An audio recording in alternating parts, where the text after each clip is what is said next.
The main philosophy that I learned the very first day is about this term in Japanese called Masakatsu Agatsu Katsu Hayabi. So nobody wants to be, you know, to be harsh or to drag into something harshly, but they want it to be like soft, gentle. The first when I start Aikido, I still a bit strange with my own being.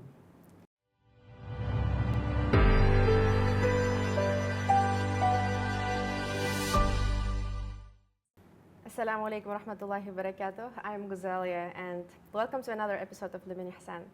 So today it's a really special topic for me.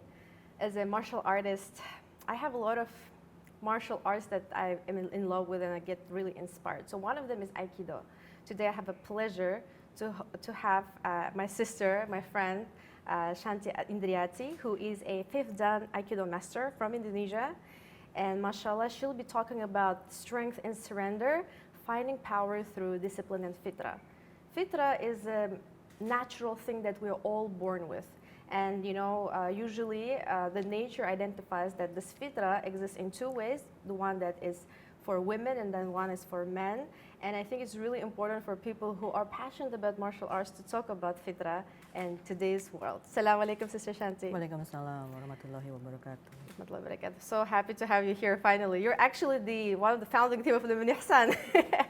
But you're always behind the camera and today finally we can hear you.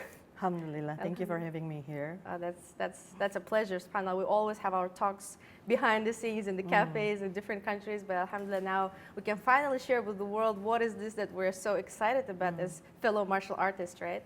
So Japanese culture is pretty interesting where, we find a lot of similarities with Islamic teaching, right? Because it's an ancient teaching and especially Aikido being the sport that is about self-regulation, patience, and surrender. I feel like it is very similar to Islam in a way, and also there is no competition. Yeah, that's the very basic of Aikido. We don't have any competition at all. SubhanAllah. And what would be this main philosophy of Aikido? Like, what is it that we need to retain about Aikido, and what is it that inspires you in it? Okay, Bismillah. I start Aikido in the year of 1999. Sorry, 1998. Oh, okay. So almost 30 years now. MashaAllah. The main philosophy that I learned the very first day is about this term in Japanese called Masakatsu Agatsu Katsu Hayabi. Okay. So the meaning is the true victory is victory over self. Victory without struggling. So like other way is we call it swift victory, just like that. So when I was in the first class and then my sensei told me about this and then so it's similar to the Islam, like when after the Badr war, Rasulullah said that, we just come back from the small jihad to go to the big jihad. And all the companions said like, what is a big jihad? It's jihad in nafs. So this is Aikido represent in the term how to implement it into reality. Yeah.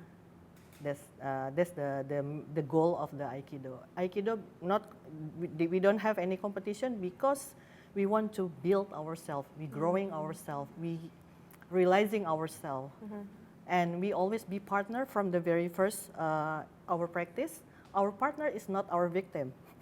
It's not our enemy, but a mirroring of ourselves. So we call it a partner. We don't call it an opponent, right? Yes, it's not opponent. It's partner because our partner will see through us.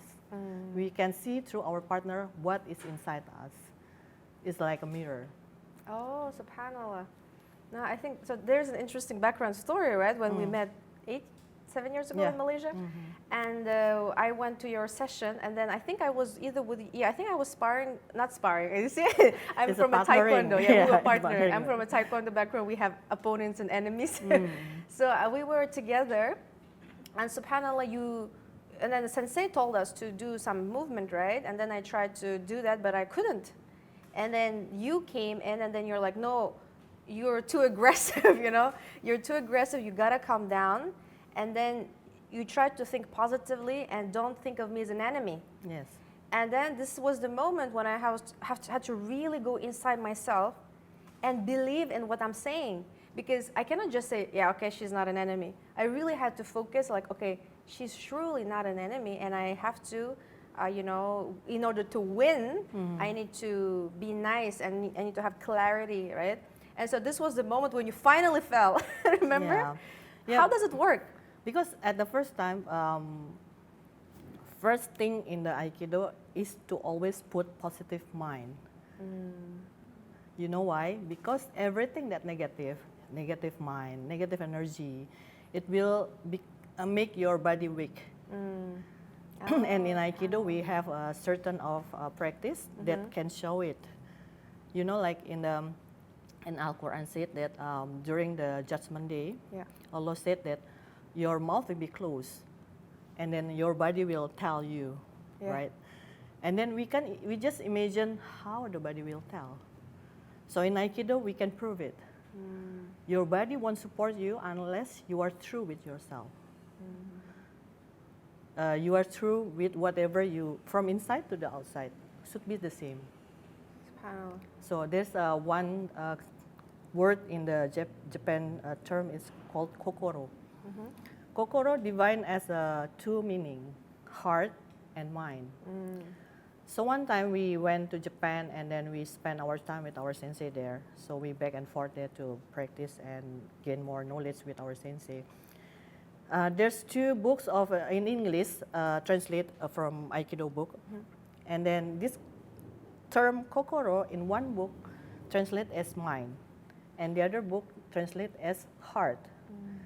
So we asked our sensei, why this in this book is mind and one in this book is a heart? Then our sensei just directly said like, what's the difference? If your mind and your heart different, meaning you sick. You have a mental illness. That's why always battle inside you. Outside it's just like an additional things that will get you to the fuse, get you rage, get you angry, get you sad and everything. But the things is inside you, it's not outside. It's depend on you how you want to control it, or you want to agree with that or not. It's your choice. That's why if you true with yourself and always have a positive mind and heart, then your body also will, you know, like giving out a sign to everyone surround you that you're positive. And it can also be, you know, like get them also into negative way, positive way, instead of negative. This is definitely proved by science recently, actually. Now what you're saying is that whenever we are intended to do good and be good, then we will obviously communicate it from our heart to our mind and vice versa. And then we influence people around us in the same way. So apparently the stress is connected to others, right? And then obviously it's something like, you know, the molecules of the stress, the energy of it can transmit into the air. So if you're in a room with one person that is stressed, then everybody gonna get stressed. So those companies where you have a stressed CEO, you know, when he has any trouble with like fundraising or whatever, if he's stressed, all the other employees will feel the stress. Yeah, that's true. Right? So this is definitely like aligned with what you're saying. So my question would be, how to align those two? Because sometimes you, like just a simple example, you want to be a good person, right? And I'm trying to do it well. But sometimes there's things like strategy, right? And strategy, of course, we try to be ethical, but in some ways we need to kind of shift it in one way or the other so that it could influence people in a specific way, right? And maybe our strategy, which is our mind, based on a specific knowledge, is telling us to do something that our heart is not 100% comfortable about. So how to deal with that in the first place? And secondly, how to actually align those two into one? How to have kokoro? Okay, in Aikido, because we are partner, we're doing the practice in partner. So the partner, like I said before, is mirror, our mirror. So nobody wants to be, you know, to be harsh or to drag into something harshly, but they want it to be like soft, gentle. So in Aikido, we can also say like we're guiding them into such way, in a strategic way, and then guiding back them in the way that we want it, in the good way also. So for me, if like stressing is good, meaning that you're alive, but how the stress is not going to, like affect you in the bad way, but affect you in the good way. So that's the control. The control is in your heart. If your heart is positive, if your heart is good, then your mind also good. If still contradicting, for me, for example, I always say to my student, when you have contradiction in your mind, then use your heart. Because in Islam also said, there's a hadith said like, ask yourself for confirmation. And or ask your heart for fatwa. This true heart is not the soder, or it's more to the inside the fuad. It's like a gut feeling, probably, right? the kolb, the kalbu, or in Indonesia we call it kalbu, hati nurani. That's we can ask fatwa from there. So if it's true, or the other way, if our heart is not balanced yet, or still in the was whatever, then we use our mind to make a decision, to think how the best way to. So you need to always balance the two. Yeah, that's for sure. Because our body will be balanced too if these two are balanced. I see. Yeah, for me personally, like I started to feel like ever since I listened to my gut feeling, sometimes you meet people and I don't think this person gonna, make a good, impact in my life, but you still try to be nice because your mind is telling you, wait a second, this is not the right way to immediately reject, even if you don't like the energy, but you let this person to be in your life.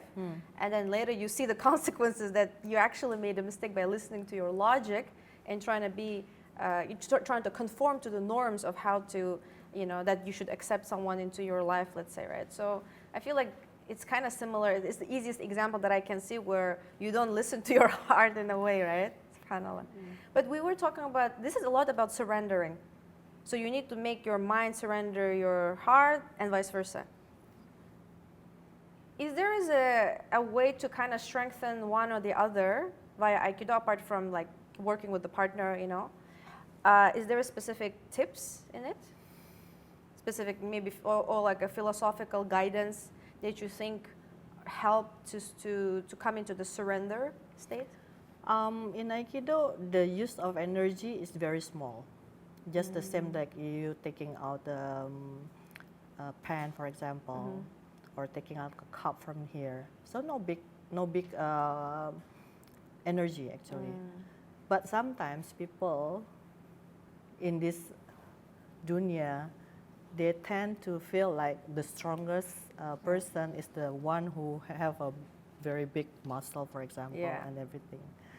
And then they don't believe that sixth sense. As a martial artist, I said that we build our sixth sense, and in the higher consciousness. It's not low consciousness or unconsciousness. So higher consciousness. So like you said, you have a hint that probably this person is not good, but you still approach. You try, oh, maybe my hints maybe is I'm wrong. wrong. Yeah, exactly. But actually it's your sixth sense telling you. Then if you listen to that, you can still also engage with this person, but there's a certain corridor that you will aware of. There's as a martial artist, you will always have a corridor, right? That you cannot have somebody trespassing this environment of you being safe. You still can engage with even bad guy, for example, but in a good way. I see. So surrender doesn't mean that you're becoming a victim, or surrender doesn't mean that you're becoming the one who will fail at the end. But surrender means that you accept everything as it is. To see the picture as a complete picture, not just one side, the other side. It's like tawakkul in a way. Tawakkul is a part of it. But to see the big picture as it is.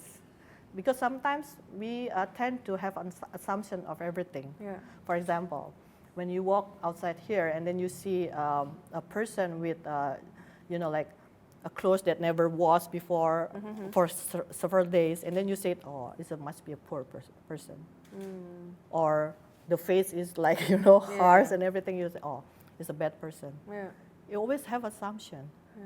So if we see not just the outside, but we see with the whole picture, maybe we can see this person in the other way. Maybe the person was washing the clothes every day. Yes. Or maybe it's an expensive brand that's not shown. Yes. Yeah, subhanAllah.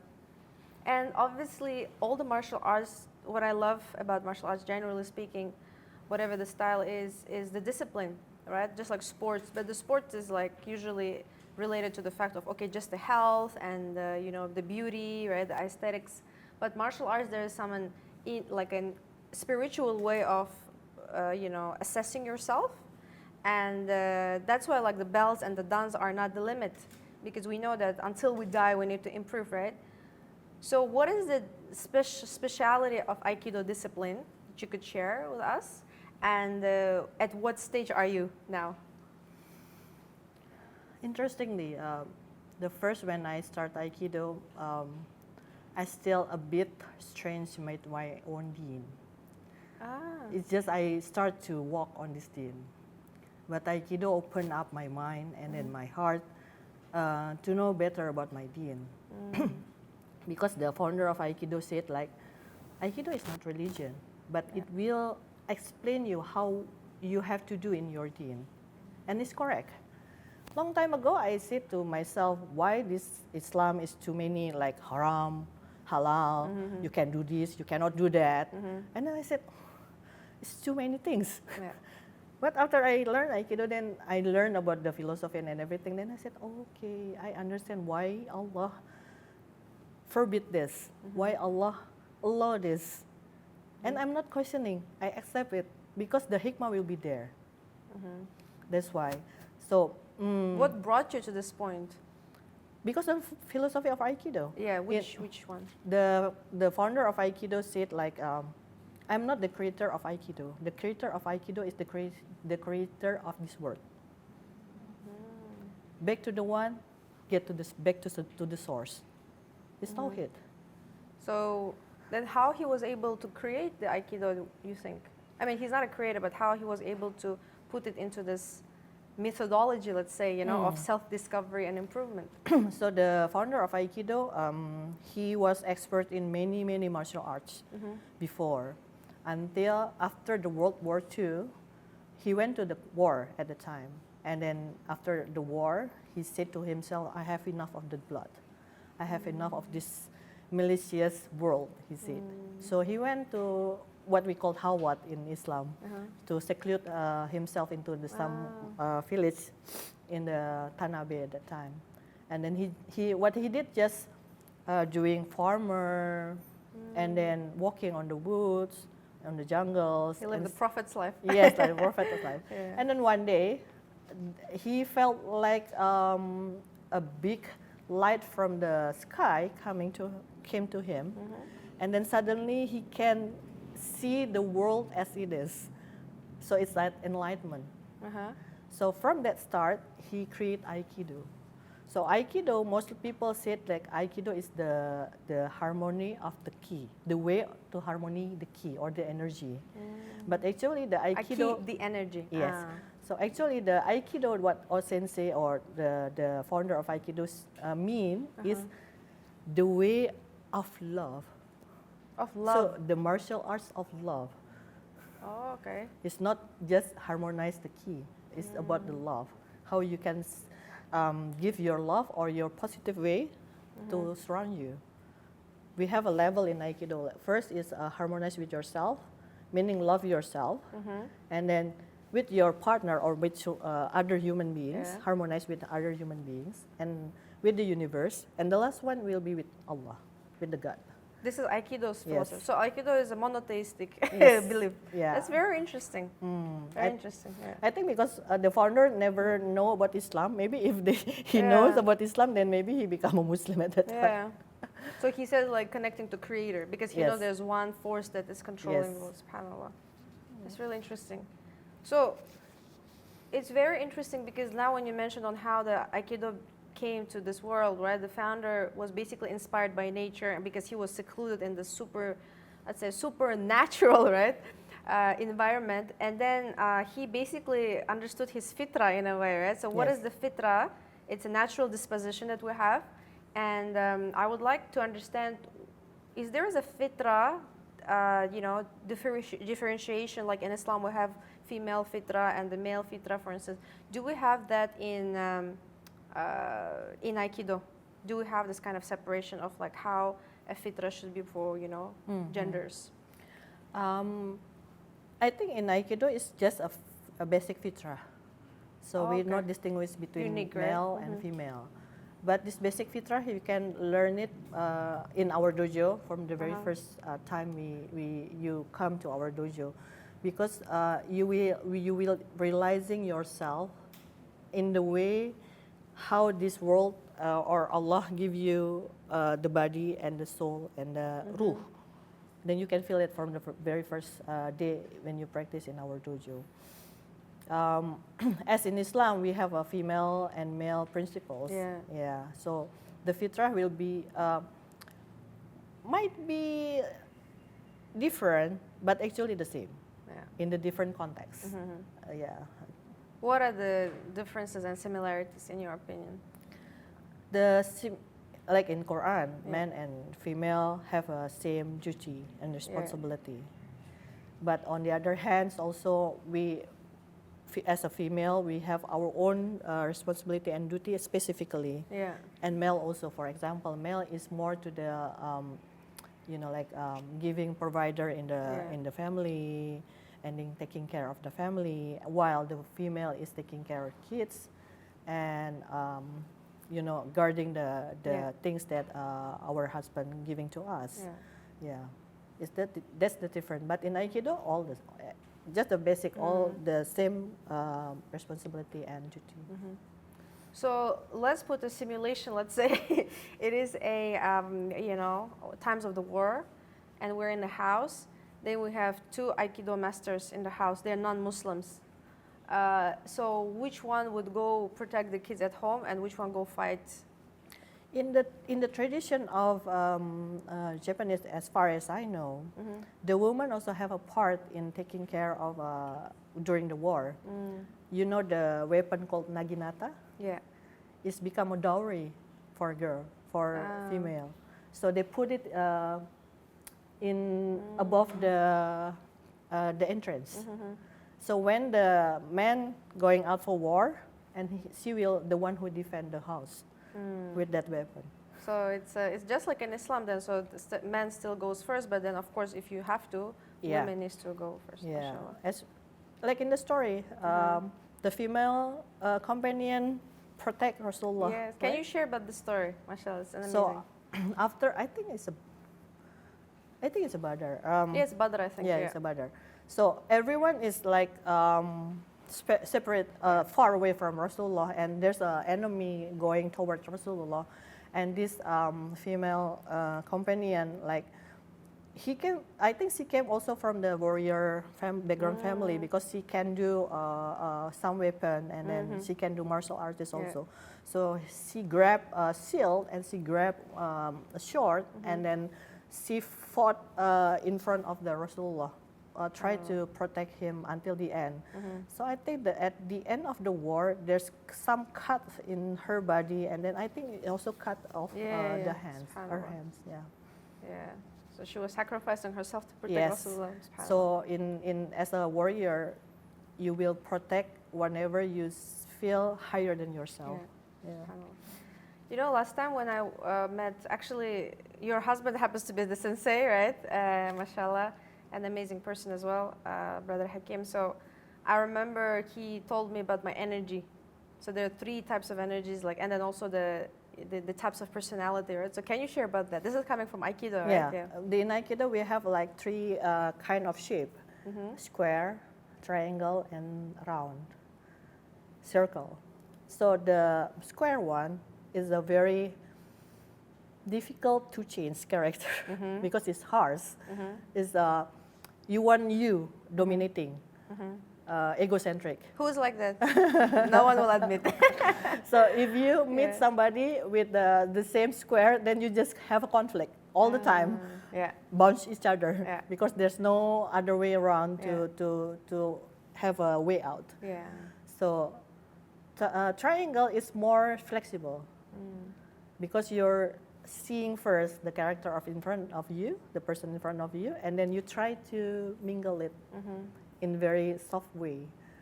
So like in the square and the triangle, then you can insight into the other side, not just this side, right? Not conflicting, but you try the other side or the other side.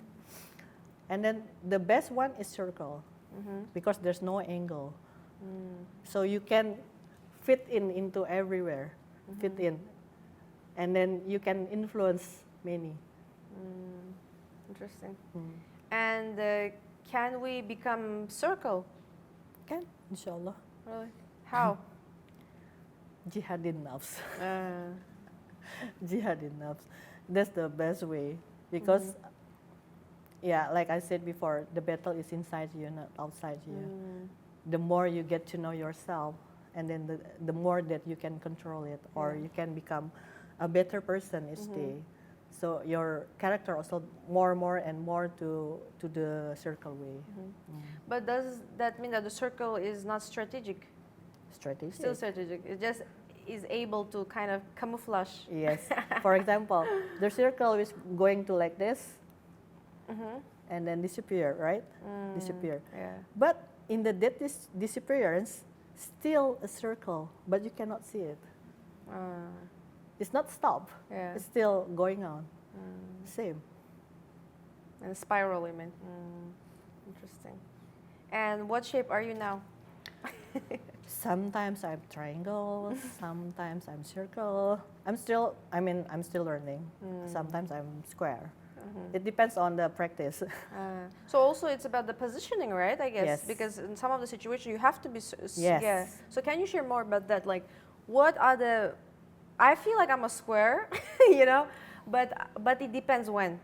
Because I try to adjust myself as well based on people's energy. So I remember I met recently, subhanAllah, someone who told me, by seeing what you do and how you talk, I would never think you are the way you are. And I'm like, what do you mean? I feel so okay with you. I thought like I would be intimidated. And I was like, wow, like what do you mean? I felt so bad. And then I realized, oh, maybe it's the way I'm like presenting or something, right? And then I realized, okay, well, if I'm presenting, obviously I'm trying to be square because I truly believe in the things I'm saying. So I want to make sure people understand how much I value that, right? So they understand it as like a rule of my life, let's say, right? But then if I'm learning, obviously I will be the square, obviously I'm going to be the circle, because at this moment I would be totally observing what's going on and then just, getting what I need, right? But then if I'm in a negotiation type of situation where I'm with let's say a corporate meeting, right? And I need to get something out of the person, but I still need to make them feel good about themselves, I'll be the triangle, right? But I'm also learning, I guess, especially like Aikido. Aikido is something I don't really practice, right? On a, disciplined way, but inshallah I would like to learn, especially with your guidance and with senseis. But then I'm still curious, like, how can we be one or the other according to Aikido? And what would you give us as an advice? Okay, so in Aikido, when we're practicing the square one, Sensei always said like square one, you need it when you're going to war. So you have to be solid. Okay. Your opposite or your, we say enemy, see you that you have a huge energy. So you have to be square to maintain your balance and everything. But in, like you said, in the corporate strategy meeting and everything, I think it's better to do the triangle. Because in Aikido we also have a movement, repetition movement without conflict. So the triangle will be needed in that position. And circle is more to the person who already detached with everything. So he can move freely from side to side without conflict. Oh, okay. So we all want to be circle, right? At the end, Right, inshallah. at the end. Okay, that's awesome. SubhanAllah. And like, how often do you practice Aikido? You know, the physical one. And you know, if for someone like a beginner, like I'm a martial artist myself, you know, for like 15 years now, 20 years, subhanAllah, actually, because for 20 years now. And then I would love to do Aikido, right? But it's really hard to manage time, etc. So what would you suggest, like, as a, you know, starting point? I think it start is first time is just once a week, just to keep up. I think in the after the COVID time, nowadays our dojo also only practice every dojo only practice once a week. I see. Because it's if we giving 2 times a week, then most probably nobody will come because they say I'm too busy, blah blah blah, and then whatever. So anyway. It's better that you maintain once a week. Long time ago when I started, I can do like almost 16 hours a week. Oh, wow. So sometimes three times a day. Yeah. Yeah, so that's it. Even when we went to Japan, also from morning time until evening time, we're only like practice. Yeah, that's awesome. But now, maybe like a week, 6 hours. Yeah. But my sensei back in Japan, still doing it like 16, and he is 82. Wow. So it's all about, at the end of the day, our own possibility to kind of adjust ourselves and manage our time. Yeah. So I just remembered, subhanAllah, with Sensei, we were talking about on how to focus during the prayer. So this is really funny. 8 years ago, if I would pray, okay, don't laugh. you know sajada, and there's like all these different ornaments. So they would become animals, they would run around while I'm praying. I'm like, subhanAllah, what is this animation is going And then once I told to someone that I knew, and he's like, did you smoke something before? I'm like, astaghfirullah, no, I don't smoke, I don't drink, but sometimes the images got life, you know? And then that's where Sensei is like, why don't you just try to position your center, like stand straight, and then center, which is your like belly button area, you just bring it a little bit to front, so you're not standing straight when you're praying, but a little bit inclined. And I'm like, why? Well, the Prophet ﷺ used to pray like that. So he was not just straight or slouchy, you know, he was straight, but also he was putting like his energy in a way, you know, a little bit to front so that the intention is there, right? That you're trying to connect with the earth and then you're worshiping, right? And then I was like, okay, that's interesting. And then I was like, let me try. And it worked. So can you share about that, how to understand what is your center and how to, you know, implement it at least in the prayer? So first thing is to always remember your posture, because posture is important. Sometimes people are like this, sometimes like this. It's like this because we have to taking care of our spine.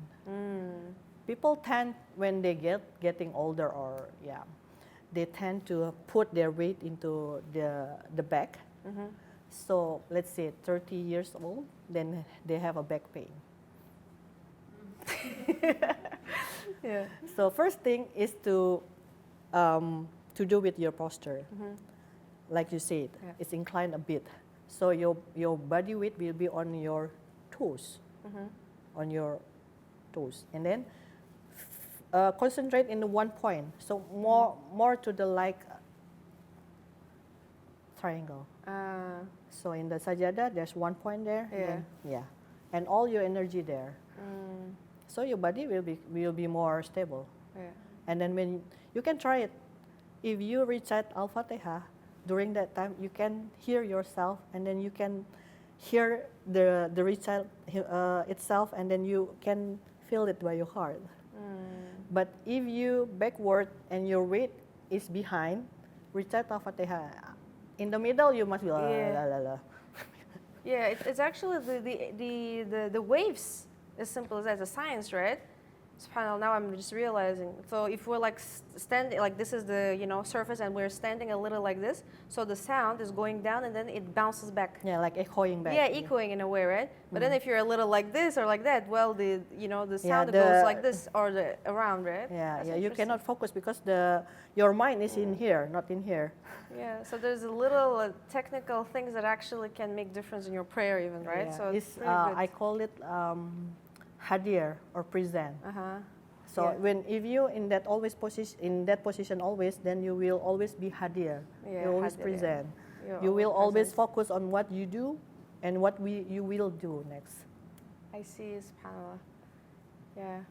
And you know, like, it's really funny, like, I mean, I met a lot of martial artists, obviously, but then I feel like people that do Aikido, they have the special energy of like super calm and patient, you know, why? Where is this coming from? Like, as if you've been brainwashed. You know, like, how does it work? That's why Imam Al-Ghazali said, there's 4 doors before you say something. Is it kind? Is it necessary? And forget the other 2, but actually making you to tell yourself first before you come out. Does it make sense? Yeah. And then, is it good? So Yeah. in Aikido also, Uh-huh. if you want to angry, is it me angry? Or my ego angry? Or what? Yeah. And then if you think it over, I don't have to be angry. Or I have to be angry, but it's not in the super duper, you know, like loud voice or something. We can still angry with a soft voice like this. And people will listen. If we harsh with people won't listen. They just ignore you. Sometimes also when we see somebody angry, maybe that person is frustrated with themselves. Yeah. So why we have to argue back? Yeah. If we have the capacity to feel the energy, and then we know. SubhanAllah, this is really interesting. I just recently was taking an airplane to go to France, and I took this airline that I never take. And I was happy with my son, you know, we were sitting, and then we had one free seat next to us, and then someone came. But when this person was coming, from the far, I can feel the negative energy. I don't even know this guy, like, and totally, it's, we were taking it in Indonesia, I think, but he's obviously not Indonesian. He speaks very good English. I don't know where he's coming from. The energy was just so dark, you know, and then I'm like, okay, I have no clue, but I'm like, let's ignore. And then the person just stopped before me to put their luggages, and he started to get angry. You know, I was like, oh, like, you know, chill, bro, like, you know. And the person sat next to me, that person, the angry person. Whoa. And then I'm like, okay. And my son was eating a snack, and it smells like a snack, you know, like a salty-ish, you know. And then so he's like, who puked? Who vomited here? And then I'm like, wow, like, you know, actually I'm a very square person, you know. But this was the moment when I realized I better be the circle and get out of here, you know? Because first of all, I had a son to protect. Maybe if I didn't have my son, maybe I wouldn't be afraid to confront him. But it was super rude. It was very negative energy. And subhanAllah, luckily I speak Bahasa Indonesia because the flight attendant was Indonesian. I said, you know, I need to get out of here because the person is really aggressive. And then she's like, yeah, I know, ma'am, just wait a second. And then she helped me to move. And subhanAllah, when I want to get out, and I'm telling her, excuse me, can I please get out? He doesn't want to stand. So it was like, wow. And then I look at him.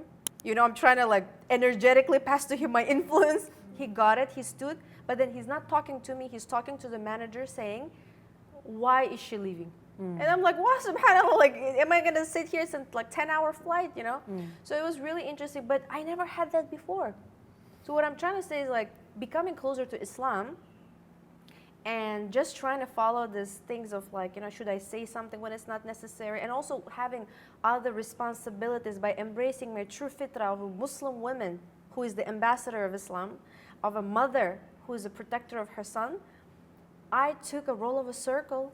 One of the first times when I know that I took the role of a circle in my life, actually, you know? And it's really interesting. Actually, I never analyzed the situation. I just did what I felt was right. But now when you're telling me, it's actually exactly like, you know, how it's part of the intuition of a martial artist. Yeah. Because you will always measure the capability or the capacity of you. Yeah. If you're yourself, you can directly, but you have someone with you that you have to protect. Then you have to think twice, and before you even do something. And the best way is to avoid. Yeah. Avoid doesn't mean that you lose. No, definitely. Yeah. Avoid means that you don't want something stupid, or you will involve with stupidity with that person. Yeah. Yeah. SubhanAllah. So, yes, like for Luminihsan's mission, we're about empowerment, right? And like getting better and not having a back pain at 30 years old. So, I'm looking forward to, have a session with you, right? So who wants to go to Aikido session with Shanti? Yeah, I would love to. So I think inshallah we will launch this soon as well, right? So where we can actually learn how to control our energy and also be fitter and like, posture and stuff. So I think it's so important. But also I would like you to kind of give us, like a preparation and motivation type of guide on like how we can prepare before we come to an Aikido session. First thing, just prepare with your heart and good intention. Everything starts from intention, right? Niyat is the very important. So come with a good intention. Come with a good intention that you want to grow yourself. And then try to understand yourself also from here. And then in my class, the first class is not about throwing people. The first class is about how you walk, how you sit. I love that. Yeah, how you interact with people, and etc. Yeah. So you know yourself first, and then you engage with somebody else. I see. Then see it from there. Yeah. You know what I was thinking now when you were talking about all of these things? I would love to go to Japan with you. Yeah, Japan is one of the countries I really like, and I love the nature there and places. So maybe we can even do like, if we have the students of Aikido that actually practicing and, serious with this, maybe you can also bring us to Japan and meet your senseis and, like do the session with the nature and like those Japanese gardens and stuff like that, to truly embrace our fitrah, inshallah. Inshallah. Yeah. Thank you so much, Sister Shanti. It was an awesome session. I'm really happy that it happened. And I'm looking forward to, hang out with you soon and with you all and then practice Aikido, inshallah, as well, so that we can get to know ourselves better and also learn our deen, because as you were saying, the guidelines from Aikido really help us to understand ourselves better and understand the Creator, inshallah. Inshallah. Thank you so much, everyone. Assalamu alaikum wa rahmatullahi wa barakatuh. Waalaikumsalam.